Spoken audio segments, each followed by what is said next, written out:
السلام علیکم ورحمۃ اللہ وبرکاتہ نحمده ونصلی علی رسولہ الکریم اما بعد۔ آج کا سبق سن لیجئے۔ آج کے سبق کی سرخی ہے حضور صلی اللہ علیہ وسلم کی سیرت، پارٹ نمبر 51۔ اب الگ الگ لوگ جو تھے وہ مسلمان ہوتے گئے، کسی کو خواب آیا، کسی کو پادری نے کہا، کسی کو جناتوں نے دعوت دی، کسی نے یہ حضور صلی اللہ علیہ وسلم نے دعوت دینا شروع کر دیا، لیکن ایک نظام اللہ کا چل رہا ہے۔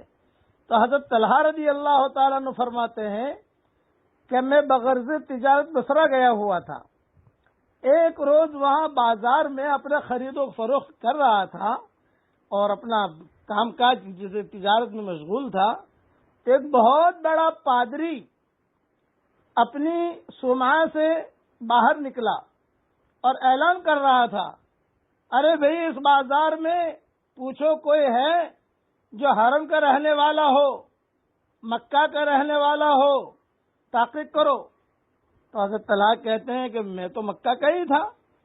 تو میں نے سنی یہ آواز، پہلے تو گھبرایا کہ پتہ نہیں کہ پکڑ دھکڑ ہوگی، اس لیے کہ مکہ والے تو بہت غریب لوگ تھے، فقیر لوگ تھے، یہ لوگ سپر پاور تھے، یہ کوفہ یا بصرہ ہے یا دمشق ہے، یہ سب سپر پاور والے لوگ تھے۔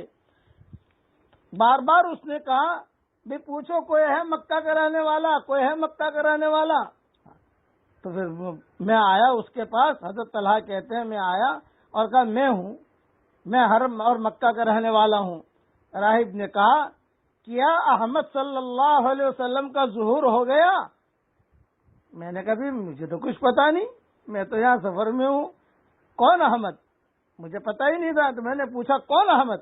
تو راہب نے کہا عبداللہ ابن عبد المطلب کے بیٹے۔ میں نے کہا مجھے کچھ پتا نہیں۔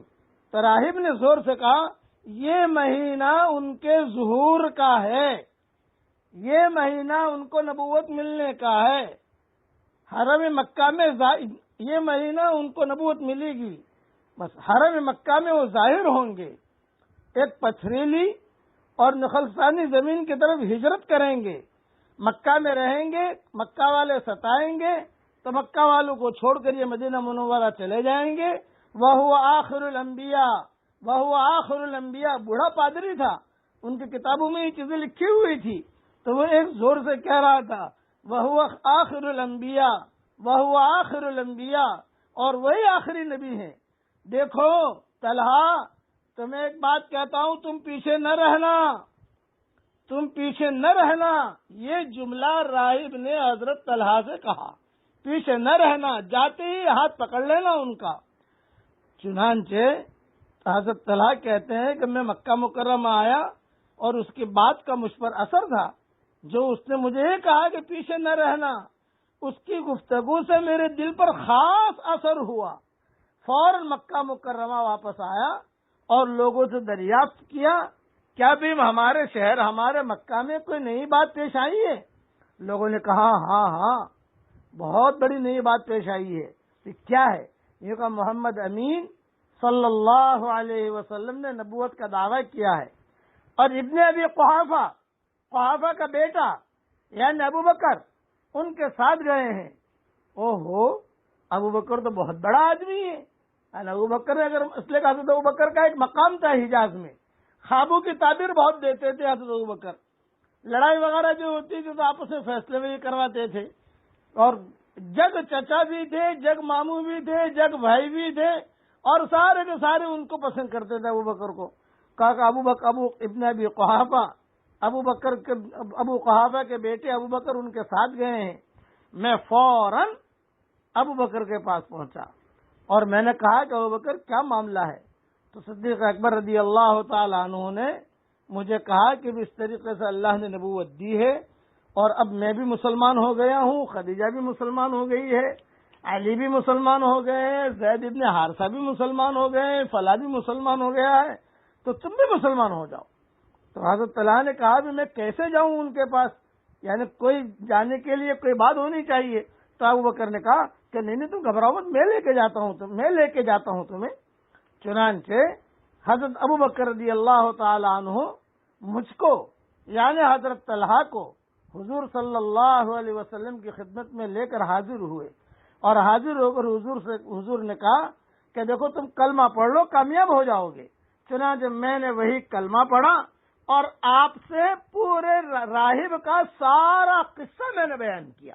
یہ تو طلحہ کہتے حضور صلی اللہ علیہ وسلم دھیان سے سنتے رہے راہب کا قصہ کہ دیکھو اللہ نے تیری ہدایت کے ذریعہ کیسا بنایا۔ بس اگلی تفصیل کل بیان کروں گا انشاءاللہ۔ اب میں جو پڑھا رہا ہوں وہ پڑھ لیجئے میرے ساتھ۔ اے اللہ، تیرے حقوق